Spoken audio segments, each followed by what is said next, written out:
चलिए दोस्तों, आज हम लोग देखेंगे भारतीय संविधान में अनुसूचियाँ। भारतीय संविधान में अनुसूचियाँ, टोटल जो अनुसूची है वो 12 अनुसूची है, लेकिन मूल संविधान में जो है सिर्फ 8 अनुसूची था। तो वही है, पहले यहाँ बता रहा है कि भारत के मूल संविधान में कुल कितने अनुसूचियाँ थी। तो 8 अनुसूचियाँ थी। भारत के मूल संविधान में 8 अनुसूचियाँ थी। भारतीय संघ में नए राज्य के गठन का प्रावधान किस अनुसूची में किया गया है। तो भारतीय संघ में जो नए राज्य के गठन का प्रावधान है वह प्रथम अनुसूची में किया गया है। भारतीय संविधान की प्रथम अनुसूची राज्य के नाम तथा उसके राज्य क्षेत्र का विषय वितरण जो है प्रदान करता है, विवरण प्रदान करता है। भारतीय संविधान में 9वीं अनुसूची को किस संविधान संशोधन के माध्यम से जोड़ा गया है। तो प्रथम संविधान संशोधन जो हुआ था, प्रथम संविधान संशोधन कब हुआ था? तो 1951 में हुआ था। तो प्रथम संविधान संशोधन के द्वारा जो है भारतीय संविधान में 9वीं अनुसूची को जोड़ा गया था। भारत के संविधान की किस अनुसूची में विभिन्न राज्यों में अनुसूचित क्षेत्र के प्रशासन, अनुसूचित क्षेत्रों के प्रशासन और नियंत्रण के लिए विशेष उपबंध किया गया है। तो यह जो विशेष उपबंध किया गया है वह दोस्तों 5वीं अनुसूची के लिए है। उसके बाद हम नेक्स्ट देख लेते हैं। सरकारों द्वारा शुल्क एवं कर लगाने का अधिकार संविधान के किस अनुसूची में उल्लिखित है। तो सरकार के द्वारा जो कर लगाया जाता है, टैक्स लगाया जाता है, शुल्क लगाया जाता है, वह 7वीं अनुसूची में जो है उल्लिखित है। राज्य भूमि सुधार अधिनियम को संवैधानिक सुरक्षा प्रदान करने हेतु इसे किस अनुसूची में सम्मिलित किया गया है। तो 9वीं अनुसूची में।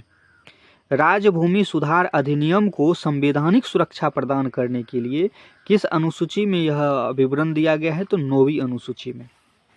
फिर है 10वीं अनुसूची को 52वें संविधान संशोधन अधिनियम 1985 द्वारा संविधान में जोड़ा गया था। 91वें संविधान संशोधन अधिनियम 2003 द्वारा इसमें संशोधन किया गया है। इसे दल बदल विरोधी कानून भी कहा जाता है।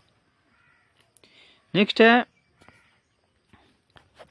अंग्रेजी भारत में बोली जाने वाली एक प्रमुख भाषा है, परंतु इसे संविधान की 8वीं अनुसूची में जो है शामिल नहीं किया गया है।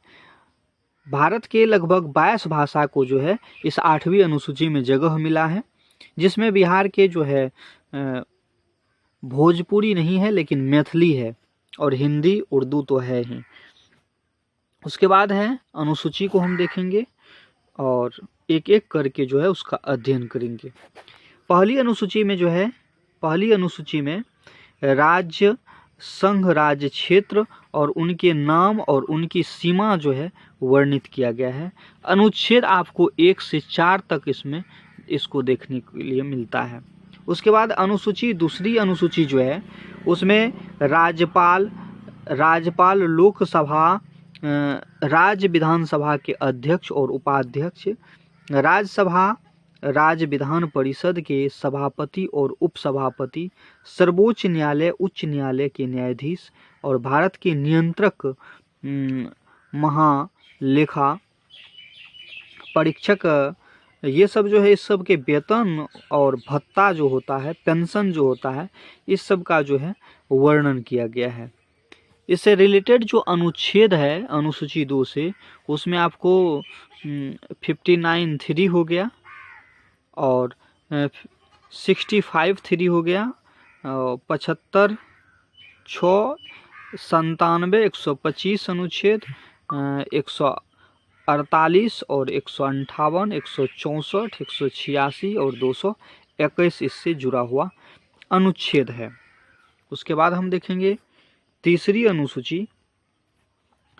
अनुसूची में जो है संघ, राज्य, मंत्री, संसद, राज्य विधानसभा के सदस्य और उनके द्वारा जो चुने गए प्रत्याशी होते हैं, न्यायाधीश और इन सब के जो ली जाने वाली शपथ हैं, प्रतिज्ञा है, इस सब का प्रारूप को जो है दर्शाया गया है। इससे रिलेटेड अनुसूची 3 से रिलेटेड जो अनुच्छेद है वो अनुच्छेद 75(4) है, 91 है, 124 है, 148 है, 164 है, 173 है, 188 है, 219 है। ये अनुसूची जो है जुड़ा हुआ अनुसूची 3 से जुड़ा हुआ ये सभी अनुच्छेद हैं। उसके बाद चौथा अनुसूची में हम देखेंगे तो राज्य और संघ राज्यों के लिए, राज्य और संघ राज्यों के लिए राज्यसभा के स्थान का आवंटन किया गया है। अनुच्छेद यह 4(1) और 80(2) में इसका वर्णन मिलता है। 5वीं अनुसूची में जो है अनुसूचित क्षेत्र व जनजाति के प्रशासन तथा नियंत्रण से जुड़ा प्रावधान है। यह अनुच्छेद आपको 244 में देखने को मिलता है। उसके बाद 6ठी अनुसूची है। 6ठी अनुसूची में दोस्तों असम, मेघालय, त्रिपुरा और मिजोरम राज्य के जनजातीय क्षेत्रों के प्रशासन से जो है संबंधित है यह चीज 6ठी अनुसूची। इसमें आप देखिएगा अनुच्छेद 244 है और 275 है। उसके बाद हम देखेंगे 7वीं अनुसूची। 7वीं अनुसूची में जो आप देखते हैं वह है संघ सूची, राज्य सूची और समवर्ती सूची में जो विषय शामिल है उसको दिखाया गया है 7वीं अनुसूची में, और अनुच्छेद इससे रिलेटेड 246 है। उसके बाद हम देखेंगे 8वीं अनुसूची।